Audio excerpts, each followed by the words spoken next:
Muy bien, esta noche es una noche especial. La gente, se habla mucho de lo que está sucediendo en Roma. La gente está muy pendiente de lo que sucede en Roma. De hecho, yo estoy pendiente de lo que sucede en Roma. ¿Por qué? ¿Por qué lo que sucede en Roma? ¿Por qué lo que sucede en el Vaticano? ¿Por qué lo que sucede allí? Le voy a explicar, y yo quiero que usted, por favor, abra su mente a lo que la palabra de Dios dice. Una de las cosas que usted y yo debemos saber es que en Roma,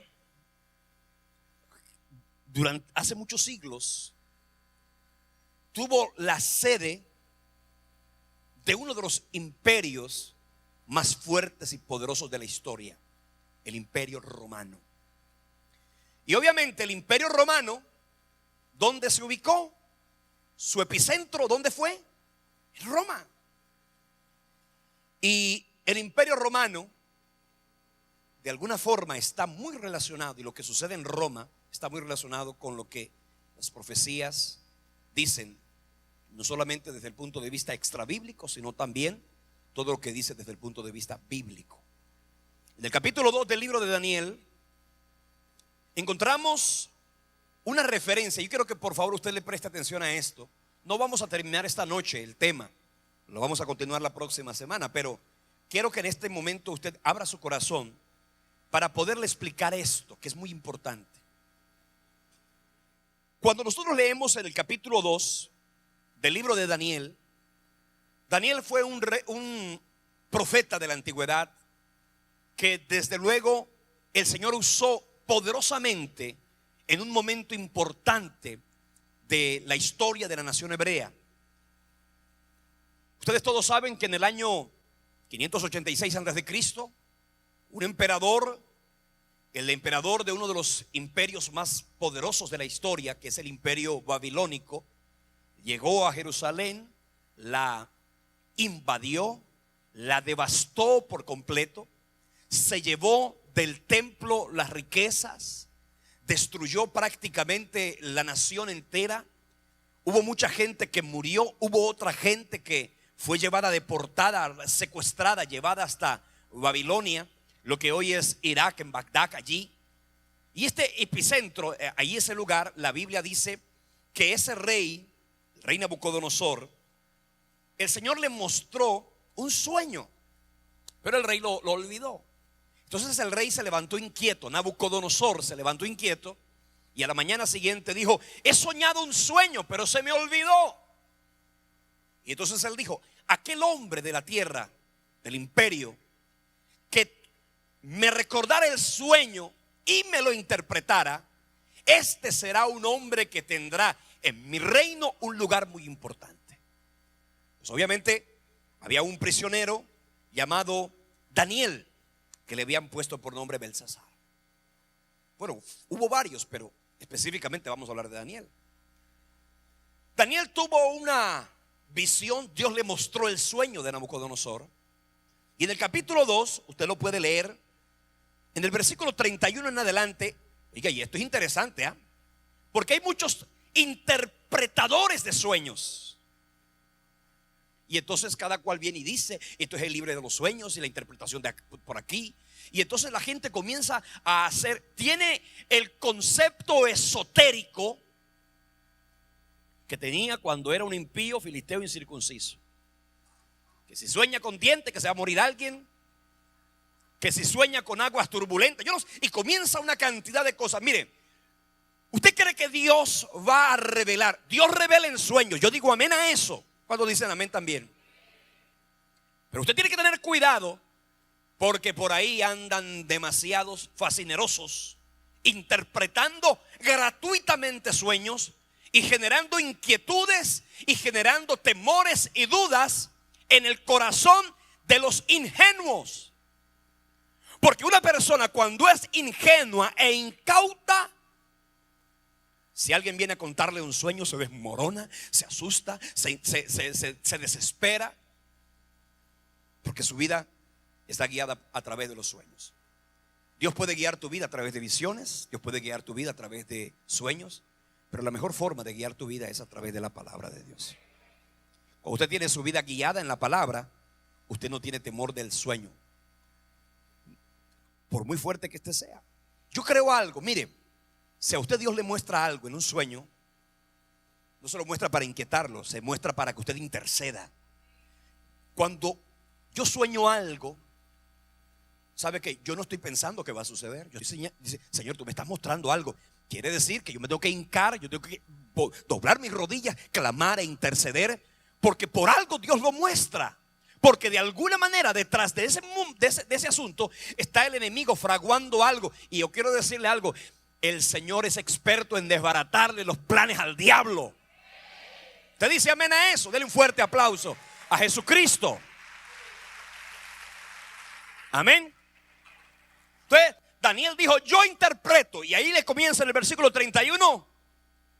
Le dice: tú, oh rey, veías, y aquí una gran imagen. Esta imagen, que era muy grande, cuya gloria era muy sublime, estaba en pie delante de ti, y su aspecto era terrible.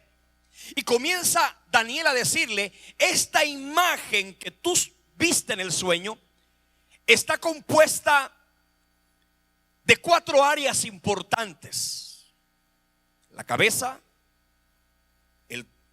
el pecho, los lomos y las piernas.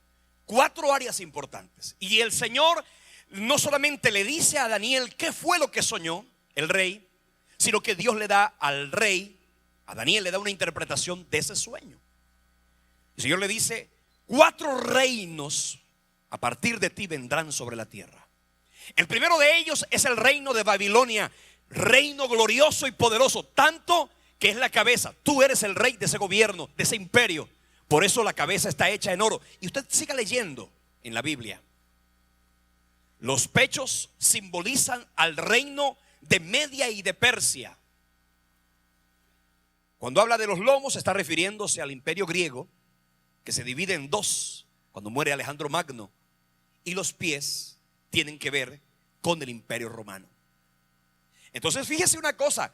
Usted dirá: ¿y por qué la iglesia cristiana evangélica está pendiente de lo que sucede en Roma? Por lo que estamos leyendo. Vamos a mirar de los 4 imperios, y usted los puede leer y estudie e investigue. Pero aquí dice algo que me llama la atención. En el versículo 40 dice: y el 4.º reino será fuerte como hierro, y como hierro desmenuza y rompe todas las cosas, desmenuzará y quebrantará todo.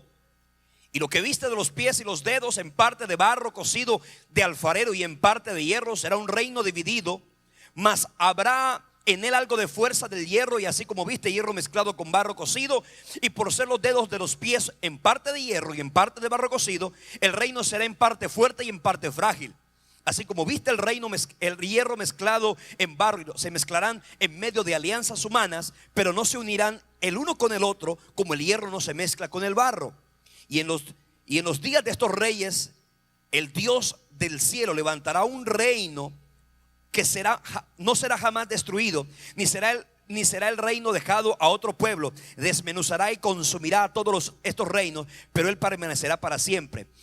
De la manera que viste que del monte fue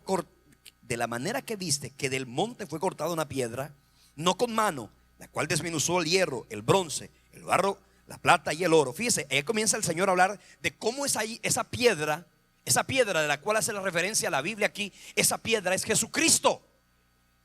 Que esa imagen, reino de los hombres, fíjese que esa imagen es deteriorada, es derribada por esa piedra. Porque sabes que el reino de los hombres jamás podrá prevalecer ante el reino de Jesucristo. Y ahí comienza el Señor a hablarle de todo esto.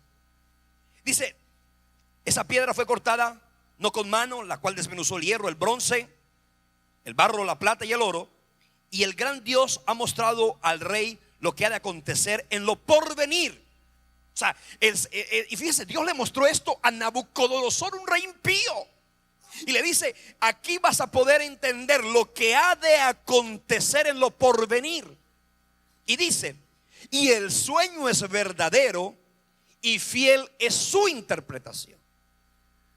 Pues bien, el rey dijo, hey, tú, eso fue lo que yo soñé. Y entonces el rey lo puso en alto. Bueno, ustedes van a conocer la historia de este rey. En el capítulo 7, ya pasó este señor. Ya había cambiado el reino, ya no era el reino de Babilonia, ahora era el reino de Media y de Persia. Y en el capítulo 7, el mismo Daniel ahora recibe una visión, un sueño a través del cual Dios le muestra las mismas o los mismos 4 reinos. El Señor se los muestra a Daniel, y cuando se los muestra, Daniel entonces puede entender. Si usted lee el capítulo 7 del libro de Daniel, usted va a ver unas cuatro bestias, así se llama, la visión de las 4 bestias. Cuando usted lee eso en la Biblia, ahí van a hablar una cantidad de cosas. Por ejemplo, va a hablar de cuernos. Cuando la Biblia habla de cuernos en este tipo de visiones, no se está refiriendo a cachos, se está refiriendo a reyes. Y entonces usted va a comenzar a mirar cómo esto, y si usted puede buscarlo, la manera tan maravillosa como esta visión de las 4 bestias tienen relación con estos 4 reinos a los que ya le he hecho referencia: babilónico, Media y Persia, Grecia o griego y Roma, romano. Entonces usted va a mirar cómo esta perfecta analogía, esta perfecta declaración tiene una relación directa con lo que ha de suceder. Entonces, en el capítulo 7, versículo 23, vea lo que dice. Dijo así: la 4ª bestia será un 4º reino en la tierra, el cual será diferente de todos los otros reinos, y a toda la tierra devorará, trillará y despedazará. Acuérdense que los reinos de aquella época eran reinos que una vez se asumía el gobierno, ellos invadían todo, y todo el reino anterior fenecía. En este caso se está hablando del reino o del imperio romano.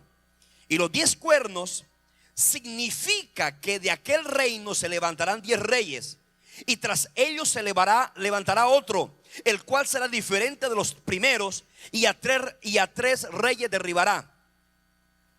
Y dice: y hablará palabras contra el Altísimo. Este último cuerno que se levanta, por eso es que cuando nosotros hablamos, y hay que estar muy pendiente de lo que sucede en Europa, porque allí fue el epicentro del imperio romano antiguo, y será el epicentro del resurgimiento del imperio romano. El imperio romano tiene que resurgir, porque eso lo dice la profecía. El imperio romano resurge, habla de 10 reinos, quiere decir que la comunidad europea hoy llegará el momento en que ya no serán tantas naciones exactamente, porque unas han entrado, otras han salido, pero escúcheme bien, llegará el momento en que el imperio romano resurgirá y 10 naciones lo compondrán, y dentro de esas naciones se levantará un rey, y ese rey, la Biblia dice que ese rey hablará palabras contra el Altísimo, a los santos del Altísimo quebrantará, y pensará en cambiar los tiempos y la ley, y serán entregados en su mano hasta tiempos y medio tiempo. Pero se sentará el juez, hablando de Cristo, y le quitarán su dominio para que sea destruido y arruinado hasta el fin. Y que el reino y el dominio y la majestad de los reinos debajo de todo el cielo sea dado al pueblo de los santos del Altísimo, cuyo reino es reino eterno, y todos los dominios le servirán y obedecerán. Aquí fue el fin de las palabras. Cuando leemos esto, estamos viendo que la 4ª bestia tiene una relación con el imperio romano antiguo y tiene relación con un imperio romano futuro. Porque fíjese que hace referencia al momento en que el Señor Jesucristo asuma el gobierno de la tierra, y eso todavía no ha sucedido. Aunque una señora profetiza por allí, que la voy a denunciar públicamente, llamada Ana Méndez, está diciendo que Cristo no va a venir. Pues Cristo sí va a venir, porque la Biblia dice: ese mismo Jesús que habéis visto ir, ese mismo volverá. Amén. No le quepa la menor duda. Maranata, Cristo viene. Si usted duda de eso, hermano, usted está dudando de lo más grande. Porque estamos hablando de lo más importante, que es el momento en que Cristo venga. La Biblia dice que como el relámpago que sale en el oriente y se pone en el occidente, así será cuando venga el Hijo del Hombre. Vendrá a reinar. No será el rayito que cayó en la capilla, en la Basílica de San Pedro. No. Será un relámpago que será tan poderoso que es el mismo Jesús mostrando su gloria en la tierra de los vivientes. Entonces, con base en esto, si usted quiere investigar y profundizar, yo le invito a que lo haga, que sería muy bueno que usted lo haga. El cuarto imperio, entonces, hace referencia al imperio romano que resurgirá, porque así lo dice la profecía y así lo dice la escritura. Hablando un poco entonces, habiendo sentado como base este principio importante, quiero referirme entonces a una de las profecías más complejas que podemos encontrar en la tierra. Una de ellas tiene que ver con la profecía de Malaquías.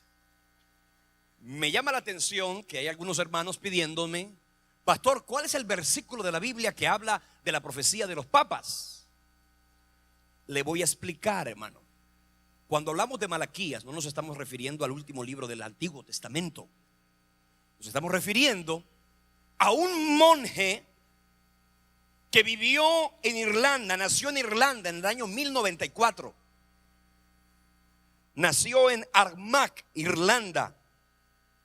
Fue ordenado sacerdote por Celsus en el año 1119. Después de su ordenación continuó sus estudios de liturgia y teología en Lismore. Y en 1123 fue elegido abad de Bangor. Y un año más tarde fue consagrado obispo de Canor. Y en 1132 fue elevado a la primacía de Armagh. Fue nombrado arzobispo de Armagh en el año 1132. Este hombre viajó a Roma en el año 1139. Murió en el año 1142. Y escúcheme bien, fue canonizado por el Papa Clemente III el 6 de julio de 1199. En uno de sus viajes, en el segundo viaje a Roma, este hombre tuvo una visión que se conoce en la actualidad como las profecías de San Malaquías.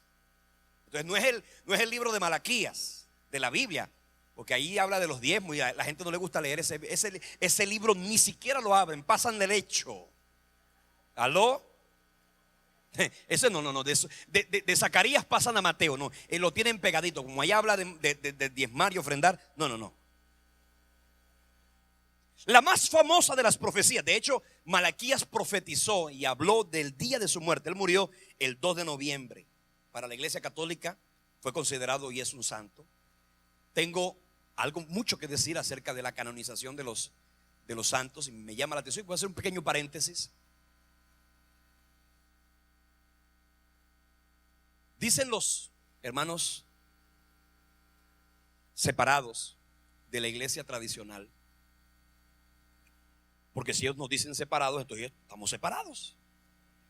De la iglesia tradicional ellos dicen que una persona se vuelve se vuelve santo, primero beato, luego santo, si se le comprueban los milagros.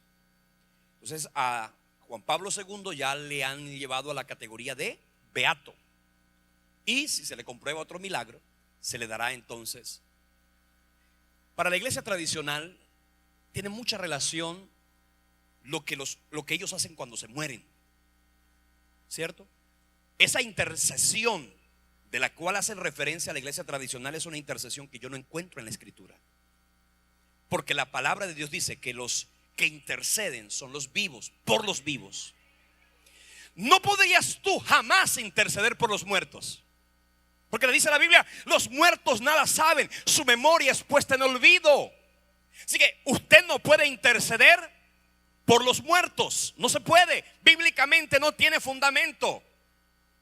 Ahora mucho menos, si los vivos no pueden interceder por los muertos no pueden interceder por los vivos. Si no, lea lo que dice la Escritura allá en la famosa manifestación donde el Señor Jesucristo habló del rico y de Lázaro, y se da cuenta que el Señor dijo: no, hay una cima con ese entre los dos que no pueden de aquí para allá ni de allá para acá. Así que no hay intercesión. Solamente usted puede interceder por los vivos. Los vivos intercediendo por los vivos. El único muerto que puede interceder por los vivos ya no está muerto, se llama Jesucristo, el Hijo de Dios, el intercesor por antonomasia, el sumo sacerdote según el orden de Melquisedec. Entonces, de hecho, la Biblia dice que uno de los dones, en 1 Corintios capítulo 12, uno de los dones del Espíritu Santo es el hacer milagros. Así que usted puede hacer milagros. Yo creo que hay algunas hermanas que hacen milagros con la quincena, que les alcanza hasta... Mire, esos son milagros, el milagro de la multiplicación. ¿Cuántos quieren ese milagro? A ver, levante la mano. Conforme a tu fe, así te sea hecho. La más famosa de las profecías atribuidas a San Malaquías es aquella que tiene que ver con los papas. Este personaje compuso lo que para él fue una serie de lemas, en latín todos, donde él dice que desde el momento en que él está vivo, desde el papa que estaba gobernando la iglesia tradicional de Roma, que en ese entonces era Celestino II, sería en consecuencia, habría 112 papas. Y entonces la historia comienza a hablar de cada uno de ellos.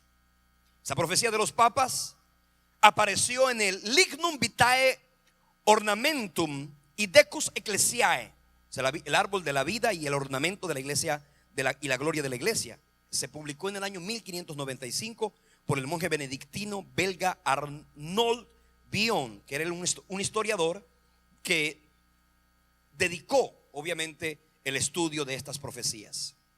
Sus lemas descriptivos de los papas pueden referirse a un símbolo de su país de origen, a su nombre, su escudo de armas o su talento o cualquier otra cosa referente al papa.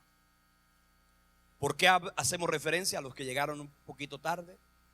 Porque tiene mucha relación, curiosamente, que en Roma esté la capital del Imperio Romano que va a resurgir, y allí sea el epicentro de la religión más, digámoslo de alguna forma, influyente a nivel de todo el globo terráqueo, como es la religión católica. Y acuérdense una cosa, y yo sé que en medio nuestro, y yo celebro que hayan en esta noche algunos católicos con nosotros. Yo los bendigo en el nombre de Jesús. De hecho, si usted fue católico y es católico, yo lo bendigo, porque yo le puedo garantizar que no hubo un católico más católico que yo. Yo fui bien católico, y cuando yo llegué a Centro Bíblico, yo dije: como a mí me hablen mal de la Virgen, no vuelvo. Yo me convertí el 28 de enero. Y sabe que me entregué a Cristo, comencé a tener una comunión con el Señor. En el mes de mayo, que se celebra el mes de la Virgen, específicamente el 13 de mayo, de enero a mayo, yo rezaba el rosario, hermanos, con toda la rigurosidad que se requiere. Gozoso, glorioso, doloroso. Yo rezaba el rosario desde enero hasta el mes de mayo. Cuando vino el mes de la Virgen, yo dije: la Virgen, se me había olvidado la Virgen. No es que se me había olvidado, es que ya yo había entendido lo que dice la Escritura en 1 Timoteo capítulo 2 versículo 5. Hay un solo Dios y un solo mediador entre Dios y los hombres, Jesucristo hombre. No hay otro. No hay otro. De la iglesia tradicional habla de muchos mediadores. De hecho, cuando se habla de el romano pontífice, uno de sus nombres, uno de sus adjetivos, es decirle el pontifex maximum, es decir, el máximo puente. Y hoy quiero decirle: el máximo puente, el verdadero sumo pontífice entre Dios y los hombres es Jesucristo hombre, no más. Amén. Pero escúcheme bien, y yo quiero que presten mucha atención, porque voy a hacerle referencia a las últimas expresiones y los últimos lemas de Malaquías. Por ejemplo, vamos a ir desde los últimos. Hablando del Papa número 107, según la lista de Malaquías, él lo llamó el pastor nauta o pastor navegante. Se conoció así a Juan 23, que su pontificado fue de 1958 hasta 1963. Fue cardenal de Venecia, ciudad de navegantes, y este personaje que ustedes ven allí condujo la iglesia al Concilio Vaticano II. Después de el 107 viene el 108. Y una de las cosas que usted puede encontrar es lo que él decía acerca de este nuevo papa, y es aquella expresión donde él le dice flor florums. Para decirlo de alguna forma en el idioma español sería flor de flores, flor florum, flos florum. Se refiere este lema, escúcheme bien, a un personaje llamado Pablo VI. Cuando hablamos de este papa de la iglesia de Roma, nativo, ¿dónde nació este papa? Nació en Florencia, cuyo símbolo es este tipo de flor. Y ya vamos a mirar un poquito el símbolo. Cada papa, cuando es elegido como tal, acuérdense que lo elige el Sagrado Colegio Cardenalicio, entran en un cónclave. La palabra cónclave es una palabra latina que se llama conclave, con llave. Entran en una capilla, la Capilla Sixtina, y allí se procede a una serie de votaciones. Cuando inmediatamente el Papa muere, automáticamente el camarlengo, que es la segunda persona que se considera el secretario general del Vaticano, es decir, la persona que elige el Papa, para que cuando él muera, se supone que es la persona de mayor confianza, cuando él muere es el camarlengo la persona encargada de primero de certificar su muerte, de llamar y de anunciarle al decano del colegio cardenalicio. Le dice: el papa ha muerto. Y una de las cosas que hace el camarlengo es tomar el anillo, porque el papa usa un anillo que se llama el anillo del pescador, que se convierte en un símbolo, como los reyes de antaño, para darle validez y autenticar todo documento de validez para la iglesia. Y acuérdense que cuando hablamos del Vaticano no solamente nos referimos a una religión, nos referimos a un estado, que por lo tanto, acuérdense que el Papa tiene inmunidad diplomática como cualquier jefe de estado en el planeta. El camarlengo, entonces, ¿qué es lo primero que hace el camarlengo? Destruye con unas tenazas especiales, destruye el anillo del pescador, y durante ese momento el Vaticano se constituye in sede vacanti, es decir, la sede vacante del Vaticano. Este personaje le comunica al decano del Sagrado Colegio Cardenalicio para que éste a su vez convoque a todos los cardenales que haya en la tierra para que vengan a la elección, y entonces el camarlengo los encierra en la Capilla Sixtina para que allí se proceda a la elección. Se vota. Bueno, a lo largo de la historia la forma como se elige un papa es muy diferente. De hecho, en este momento lo que está en boga o lo que está funcionando es la Constitución Apostólica firmada y promulgada por el Papa Juan Pablo II, Universi Dominici Gregis, que fue firmada en el año 1996. Esta mañana leía que el Papa Benedicto XVI está en este momento presumiendo hacer algunos cambios. El sumo pontífice, como jefe del Estado, tiene la autoridad para corregir, ampliar, modificar o dejar como está esta constitución apostólica o esta constitución para hablar de todo lo que tiene que ver con la elección del nuevo romano pontífice. Se encierran allí. Se hacen varias votaciones. Ustedes todos, bueno, de hecho ustedes seguramente han oído mucho en la televisión en estos últimos días, porque se hace referencia a ese tema. Se vota. Antes era la mayoría absoluta, ahora es 2/3. Si durante varias elecciones no se elige el Papa, toman esas hojas, las colocan en un horno especial, Y ahí es cuando sale la famosa fumata negra o fumata blanca, humo negro o humo blanco. Para que salga negro, ellos le colocan paja húmeda. Para que salga seco, le ponen paja seca. Y así, obviamente, es que se puede mostrar si el Papa ha sido elegido. Cuando el Papa es elegido, sale la humata blanca, el mundo católico celebra, todo el mundo reunido en la plaza de San Pedro. Automáticamente el decano del colegio cardenalicio le pregunta que si acepta. Este puede decir que sí o puede decir que no. Si dice que sí, automáticamente le preguntan cómo te quieres llamar. Y es él mismo quien dice cómo se quiere llamar. Nadie le impone un nombre. Es él. Luego viene y sale uno de los emisarios a la puerta del Vaticano, a la ventana del Vaticano, anuncia a todo el mundo católico esa famosa expresión habemus papam, que significa tenemos papa, y comienza entonces a promulgarlo como el romano pontífice de la Iglesia Católica.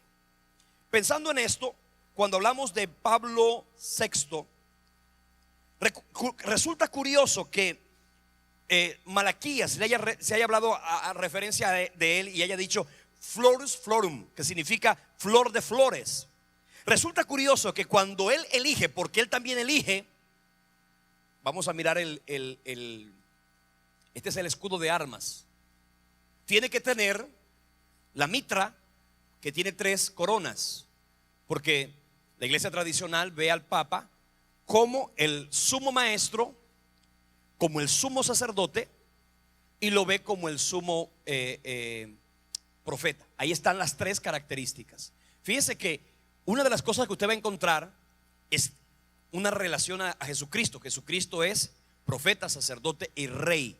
Y aquí las 2 llaves simbolizan las presuntas llaves entregadas a Pedro en Mateo capítulo 16. Una de oro, otra de plata. La de oro simboliza el reino divino y la de plata el reino humano o temporal. Y entonces él elige qué va a ir en la mitad.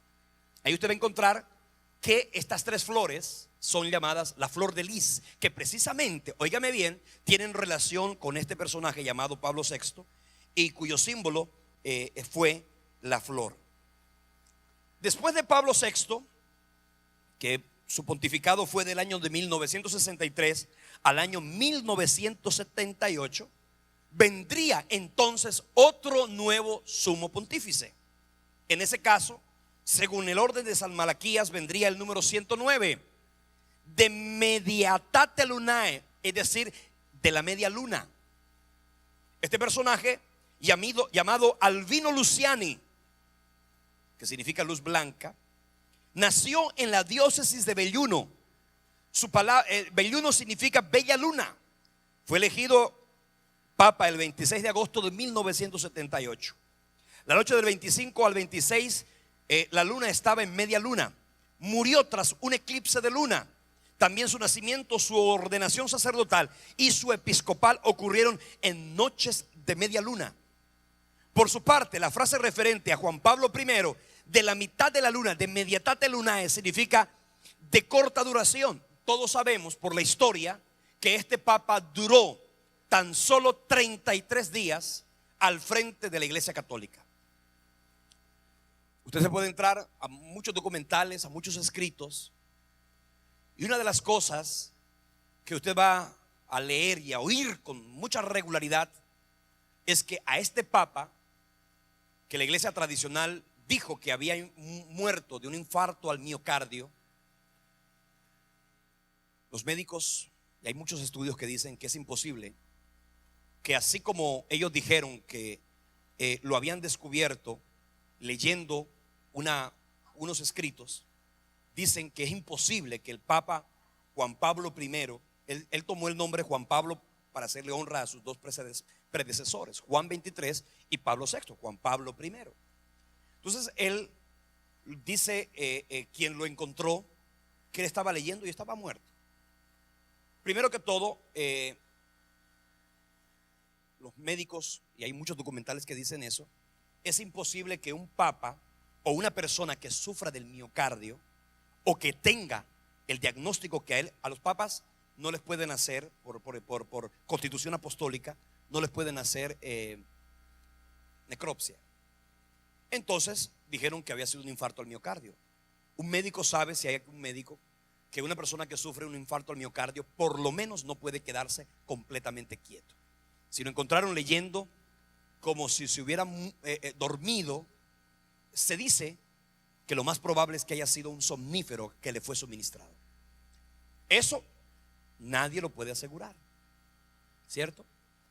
Pero lo cierto fue que murió a los 33 días. Y lo curioso es que su médico particular, nunca este personaje tuvo problemas del corazón. Así que él murió de manera totalmente sorpresiva, de una manera completamente inusual. Y bueno, usted puede investigar muchas otras cosas. Por ejemplo, una de las cosas que dicen es que como el Vaticano está dentro de Roma, el Vaticano tiene sus propias leyes, pero hay leyes romanas, italianas, que no se pueden violentar. Como por ejemplo el hecho de que una de las cosas que le hacen al Papa es embalsamarlo. A un Papa no se puede embalsamar según la Constitución, porque tiene que someterse a ningún ciudadano italiano, a ninguna persona que viva en Italia lo pueden embalsamar antes de 24 horas. Y al Papa Juan Pablo I, antes de cumplir las 24 horas, ya lo habían embalsamado. Entonces eso genera una cantidad de dudas, ¿cierto? Y bueno, ¿qué pasó? Algún día se sabrá. Pero por lo tanto, y por aquello de que no se puede hacer necropsia, esa muerte quedó en completo misterio. Después viene el Papa número 110, de labore solis, así lo definió el señor Malaquías, que significa en el español de la fatiga o el trabajo del sol. Y obviamente se refiere a Juan Pablo II desde 1978 hasta el año 2005. Juan Pablo II fue considerado de la labor del sol. Muchos aseguran que esta frase se refiere a esa incansable labor alrededor del mundo, aunque otros afirman que esto también tiene una extraordinaria relación con el hecho de que Karol Wojtyła haya nacido un día de eclipse y haya muerto también otro día de eclipse de sol. ¿Ok? Cuando nosotros leemos y vemos el tema de Juan Pablo II, cuando muere Juan Pablo II, según la lista de Malaquías, el número 110, vendría entonces el número 111. ¿Quién asume el número 111? Benedicto XVI. El Papa actual, hasta el 28 de febrero, tiene consigo la frase que le asignó Malaquías, Gloria Olivae, que quiere decir de la gloria del olivo. Muchos afirman que esta predicción se debe a que Benedicto pertenece a la orden benedictina, o también llamada con el adjetivo de los olivetanos. Se dice que Benedicto nació un sábado de gloria, el último sábado antes de Semana Santa, por lo cual cuando comienza la cuaresma, o cuando termina la cuaresma, con la semana última de la cuaresma, que es el Domingo de Ramos o el Domingo de Olivas, porque la tradición es no usar ramas como las que usan aquí en Colombia, sino ramas de olivo, porque eso es lo que se quiere mencionar.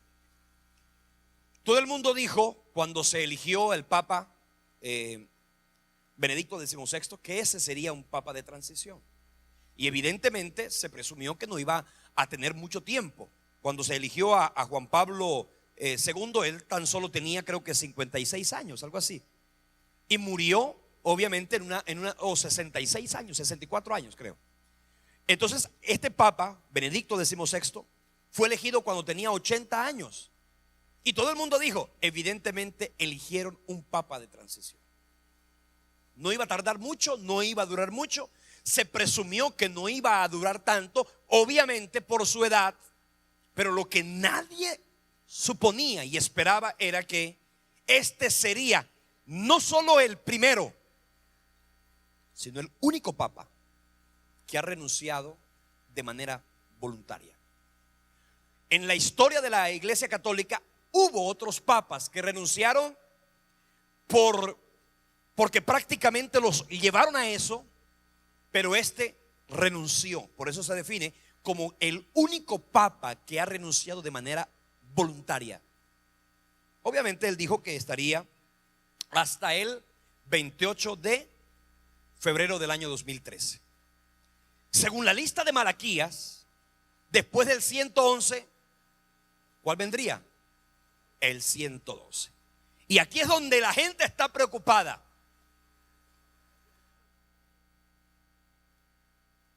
Y le voy a explicar por qué están preocupados. Porque solamente queda uno en la lista. Y en la descripción número 112 se lee de la siguiente manera. Vamos a ponerlo, Nuri, si tienes, en latín. Hay algunos que saben latín, no sé.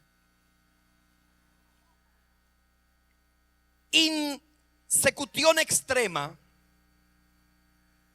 sacre Romane ecclesiae Petrus Romanus qui passet oves in multis tribulationibus quibus transactis quitas septicolis diureutor y judis tremendus indicabit populum sum. Finish. Yo creo que usted entendió lo último. Finish. En español, ¿qué dice? Vamos a leer lo que dice esto en español. Durante la persecución final de la Santa Iglesia de Roma, reinará Pedro el Romano, quien alimentará a su rebaño entre muchas tribulaciones, tras lo cual la ciudad de las 7 colinas, diga conmigo, la ciudad de las 7 colinas, será destruida y el juez terrible juzgará al pueblo. Fin. Cuando nosotros leemos esto que acabamos de mencionar, usted sabe que el Papa el día 11 de febrero del presente año anunció ante todo el colegio cardenalicio que él renunciaba. Se dice que ese día un fotógrafo, que no se sabe quién fue, tomó una fotografía de un rayo que cayó en la Basílica de San Pedro. Vamos a mirar ese rayo. Ese día la gente estaba preocupada. Eso, usted lo ha visto, ¿cierto que sí? La gente ha hablado mucho de eso. Se dice que, bueno, se puede interpretar de 1000 maneras diferentes. Este rayo llovió en Roma fuertemente.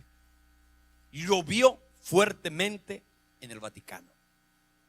Entonces, cuando dice aquí esta expresión, durante la persecución final de la Santa Iglesia de Roma reinará. La iglesia de Roma es obviamente la iglesia católica. Reinará Pedro el Romano. Fíjese que es interesante que muestran el próximo papa, según Malaquías, como Pedro el Romano. Nunca ningún otro papa se atribuyó ese término, siendo todos presuntamente sucesores de Pedro. Ninguno se puso Pedro II o Pedro III, no.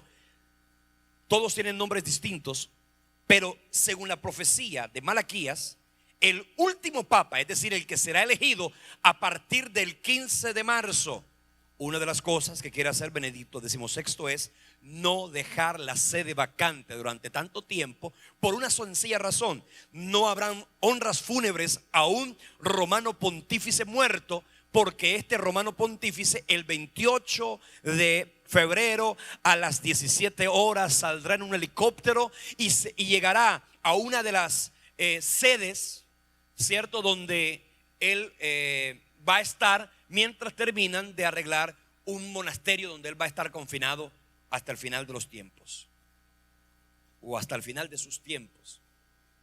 Pero entienda esto, entienda que lo que estamos viendo acá es que ahora se vendría la elección del último papa. Y entonces vamos a mirar esto, que este personaje, bueno, ya les expliqué qué es lo que sucede con la sede vacante. Ya en la sede de Castel Gandolfo, allá va a estar el papa hasta que sea elegido el nuevo. Malaquías dijo, o Malaquías dijo en su expresión, que este personaje reinará, este último papa reinará la ciudad de las 7 colinas. Si nosotros leemos Apocalipsis capítulo 17 versículo 9, fíjense que comencé diciendo que en Daniel capítulo 2 y en Daniel capítulo 7 se habla del imperio romano. Bueno, pues bien, en Apocalipsis capítulo 17, específicamente en el versículo número 9, ¿qué dice? Nuris.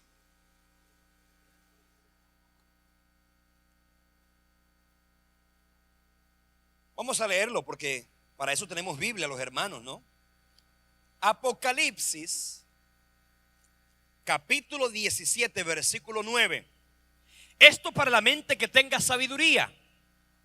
Las 7 cabezas son 7 montes sobre los cuales se sienta la mujer. Voy a hablarles más adelante de la mujer. Ahí está Apocalipsis, capítulo 17, versículo 9.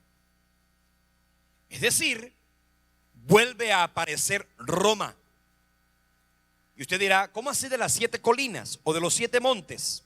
Le voy a decir algo que usted no sabe, o de pronto sí sabe, y se lo voy a recordar. Las 7 colinas de la Roma antigua era y son las siguientes. Roma, específicamente Roma, es la única ciudad del planeta que está rodeada con 7 montañas. ¿Quiere saber los nombres? Se los voy a dar. Monte Palatino, colina Capitolino, la colina Quirinal, la colina de Celio, el monte Aventino, la colina Esquilino y la colina Viminal. Son todas las colinas que están alrededor de Roma. Y usted todos saben que el Vaticano está ¿dónde? Dentro de Roma. Es un estado dentro de otro estado. Está refiriéndose a esto. Fíjese que este personaje menciona el nombre que asumirá el nuevo romano pontífice. Y aquí dice que se llamará ¿cómo? Pedro el Romano. Estoy mirando un poquito este tema. Encontramos lo siguiente. Encontrando y viendo los papables, que son las personas que se pueden considerar candidatos. Hay varios. Pero hay uno en particular que la gente lo tiene preocupado, que se llama Peter o Peter. Peter Turkson. Una de las cosas que ningún papa ha sido, bueno, ningún papa había sido negro, y ya no hay que sorprenderse, porque ningún presidente de los Estados Unidos había sido negro. Y fíjate que ya hay un negro en los Estados Unidos.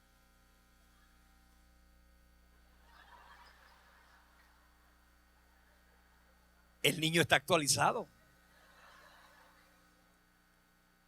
Bueno, yo quiero recomendarles que ustedes lean la revista Semana de esta semana.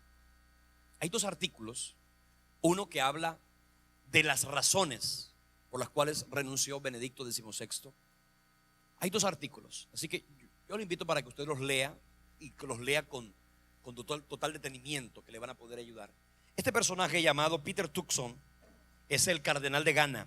Tiene 64 años. El próximo papa tendrá que ser elegido un papa joven. Fíjate que los papas a los 64 están jóvenes.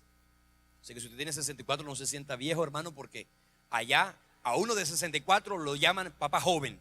¿Ok?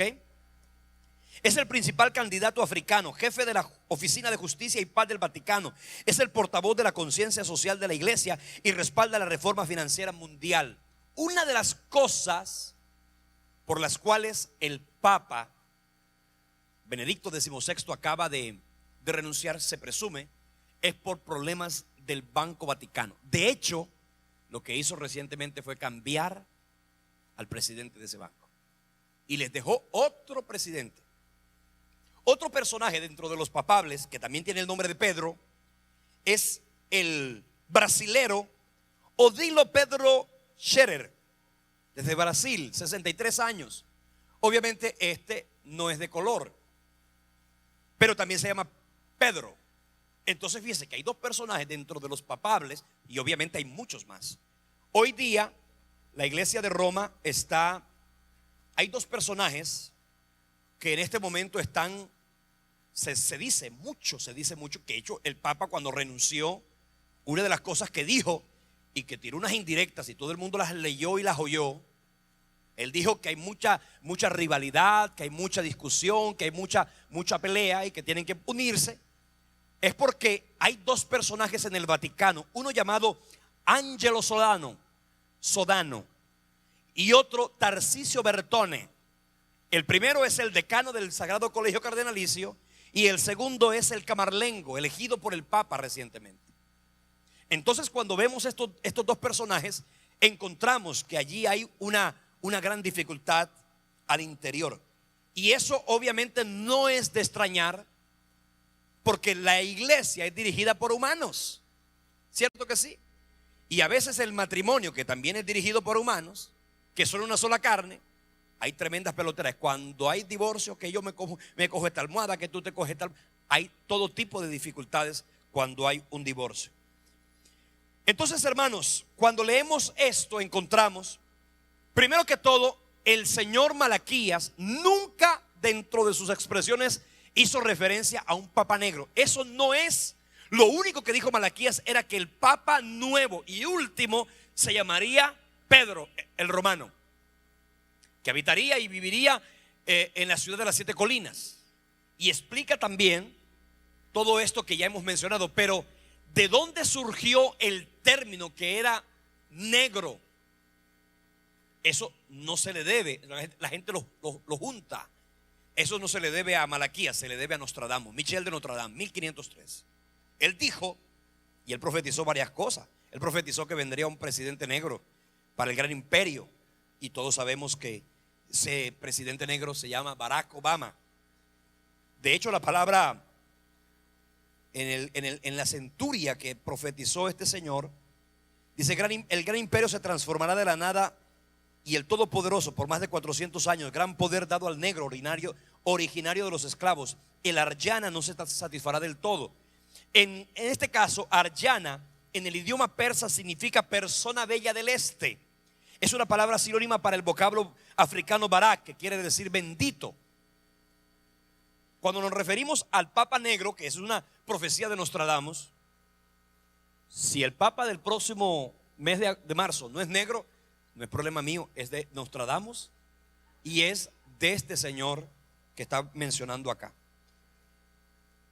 Dentro de las profecías de Nostradamus, una de las cosas que él dice es que al principio habrá enfermedades mortales como advertencia, luego plagas, morirán muchos animales, habrá catástrofes, cambios climáticos y finalmente empezarán las guerras e invasiones del rey negro. Reza la profecía de Nostradamus. Entonces, cuando leemos todo esto, y la gente dice: bueno, caramba, estamos en los últimos tiempos. Y usted dirá: bueno, esas profecías las oímos una y otra vez. La gente, fíjese, hemos hablado de tanto, nunca el miércoles había estado tan lleno como hoy, que algunos hermanos querían saber cuál es la historia, porque obviamente hay interés. Yo le voy a decir una cosa: Malaquías ha acertado en muchas cosas de las que dijo. Nostradamus también. Pero lo más importante es qué dice la palabra de Dios. Amén.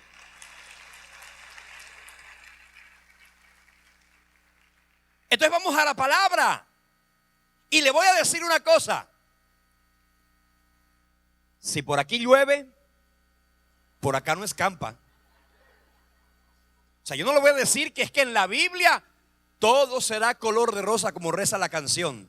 No, la Biblia dice: tinieblas cubrirán la tierra, oscuridad inundará las naciones. Pero dice: sobre ti amanecerá Jehová y sobre ti será vista su gloria. Amén. Vuelvo a decirlo de esta forma: los profetas de la tierra se pueden equivocar y lo hacen con mucha regularidad. La palabra profética, dice la Biblia, más segura, a la cual hacemos bien en estar atentos como una antorcha que alumbra en lugar oscuro hasta que el día esclarezca y el lucero de la mañana amanezca en nuestros corazones es la palabra de Dios. La Biblia dice: sécase la hierba, marchítase la flor, pero la palabra de Dios permanece para siempre. Los miércoles aquí en este lugar hemos estado aprendiendo, y de este nuevo módulo, siempre cada miércoles damos un módulo nuevo, y en este momento estamos enseñando un módulo muy interesante. Es el módulo de la interpretación bíblica. Hemos suspendido por estos miércoles que hemos declarado una asamblea extraordinaria, ¿no? Por la emergencia de la preocupación de algunos hermanos. Pero una vez termine este tema que hemos insertado en la temática, volveremos, obviamente. Hoy no vamos a controlar la asistencia porque hoy es abierto a toda la congregación. Pero cuando ya retomemos vamos a comenzar. Vamos a mirar qué es lo que dice la palabra de Dios. La Biblia, por supuesto que habla del fin de los tiempos. Desde luego que sí. La Biblia no solamente habla de los últimos días de la vida sobre la tierra. La Biblia habla, y lo más importante, de la vida que vendrá después de que todo esto haya acontecido. La Biblia va más allá. La Biblia te muestra lo que ha de suceder cuando el reino de los hombres se acabe, y de inicio entonces a un reino eterno, soberano y duradero. Un reino que, como dice la Biblia, no tendrá fin. Porque dice la Biblia allá en el libro de Isaías capítulo 9 versículo 6: porque un niño nos es nacido, hablando de Jesucristo, hijo nos es dado, y el principado sobre su hombro, y se llamará admirable consejero, Dios fuerte, Padre eterno, príncipe de paz. Dice: lo dilatado de su imperio y la paz no tendrán límites. Hablando de ese reino que un día se establecerá, no solamente en la tierra, sino en todo el universo. Es el reino milenial de Jesucristo, el reino de Jesús en toda la tierra. La Biblia, por supuesto, habla de pasajes proféticos. Obviamente encontramos pasajes y personajes que hablaron de ello. Obviamente encontramos a Daniel, uno de los profetas más exactos del Antiguo Testamento en cuestiones proféticas. En el Nuevo Testamento encontramos a Pablo, a Pedro, encontramos a Juan, pero por supuesto encontramos en el Nuevo Testamento al mayor de los profetas, a Jesucristo mismo. Y en el capítulo 24 del libro de Mateo, Jesucristo dijo así, en el versículo 32, porque Jesús habló de las señales del fin. En el capítulo 24 Jesús hace referencia a las señales que van a suceder en la tierra en los últimos tiempos. Y Jesús dice aquí, porque le preguntaron: bueno, Señor, todo lo que tú estás diciendo, ¿cuándo sucederá? Y en el versículo 32 del capítulo 24 de Mateo dice: de la higuera aprended de la parábola, cuando ya su rama está tierna y brotan las hojas, sabed que el verano está cerca. Y dice: así también vosotros, cuando veáis todas estas cosas, conoced que está cerca a las puertas. Y dice: de cierto os digo que no pasará esta generación hasta que todo esto acontezca. El cielo y la tierra pasarán, pero mis palabras no pasarán. Cuando Jesús está diciendo esto, es una profecía que, por supuesto, el profeta Isaías en el Antiguo Testamento había hablado de que la nación de Israel sería disipada y luego sería reunificada. Déjeme decirle, el Señor tiene un reloj profético, como el que está ya a punto de decirme que se acabó el tiempo. Hay un reloj profético, y ese reloj profético de Dios es el pueblo de Israel. El pueblo de Israel es un reloj profético de Dios. Y una de las cosas que vamos a saber y que va a suceder, o que ya sucedió específicamente, es que en la Biblia, cuando se habla de higuera, se habla de Israel. Cuando se habla de Israel, se habla de la higuera. Jesús dijo: de la higuera aprended la parábola. Cuando ella haya brotado, cuando ella haya dado sus frutos, entended que el verano se acerca. Cuando dice el verano se acerca, se está refiriendo a uno de los acontecimientos más importantes que el pueblo de Israel ha de esperar sobre la tierra es el cumplimiento de la 70ª semana de Daniel, es decir, la profecía número 70 que está escrita allí en Daniel capítulo 9 versículos del 24 al 27, pero específicamente la número 70 es el versículo número 27. Léalo para que la próxima semana, cuando usted venga acá, podamos entender con profundidad ese tema. Dice: cuando la higuera ya haya florecido, prepárense porque el verano está cerca. Déjeme decirle, Israel como nación fue reconocida como un estado soberano en mayo de 1948. Ese día Israel volvió a ser una nación, porque ellos andaban como judíos errantes, como dice el dicho. Pero en mayo del 98 Israel floreció y una vez más fue considerada una nación. Eso, según desde el punto de vista escatológico, se concibe como que el versículo 32 de Mateo 24 se ha cumplido. La higuera ya floreció. Entonces, lo que se avecina y lo que falta es, hermanito lindo, muy corto. Muy corto. Así que los solteros, apresúrense. Qué triste que usted se vaya de esta tierra. El hermano le ayuda, le cobra barato para su Navidad sin Nochebuena, hermano. Y en el cielo ni nos casaremos ni nos daremos en casamiento, ¿ah? Dice aquí, la higuera ya floreció. Bueno, cuando habla la Biblia de una generación, se refiere, por supuesto, a la vida de un hombre. Y la Biblia dice que la vida de un hombre es 70 u 80 años. Así que póngale, súmele 1948, póngale 70 y póngale 80 y se va a dar cuenta que el tiempo, hermano, se acerca. El tiempo se acerca. Leemos la Biblia habla del anticristo que ha de aparecer. La Biblia habla del final de los días. La Biblia habla de un personaje que tendrá epicentro entonces en el imperio romano resurgido. Habrá dos personajes que van a estar allí gobernando de alguna manera la tierra, como en la época antigua. Había un emperador, gobernante político, y luego hubo un papa, gobernante religioso. Pues en el capítulo 17, 13 y 17 de la Biblia habla de dos personajes que van a surgir. Y la Biblia también hace referencia a dos mujeres que van a aparecer. Y esos dos personajes, estas dos mujeres que van a aparecer en el capítulo 17 y 18 del Apocalipsis, son dos mujeres que obviamente no son mujeres del género femenino, sino la Biblia se refiere a dos mujeres como dos instituciones. La próxima semana nosotros vamos a hablar de quiénes son esas dos mujeres. La próxima semana vamos a hablar de todo lo que concierne a eso importante que ha de suceder en los últimos días sobre la tierra. Mientras tanto, hermano, no se vaya a preocupar. El cónclave todavía no ha comenzado. Eso comienza por allá en el mes de marzo. Mientras tanto, usted duerma tranquilo. No ha pasado nada. Jesucristo sigue sentado en su trono. Amén. Él no renuncia. Su imperio no tendrá fin. Sobre el trono de David su padre reinará. Yo quiero que se ponga de pie usted. Quiero decirle algo. Usted está seguro si está en Cristo. Mire, si a usted cuando se habla del mañana y de todas estas profecías le da miedo, yo le voy a decir una cosa. Usted necesita un seguro de vida eterna.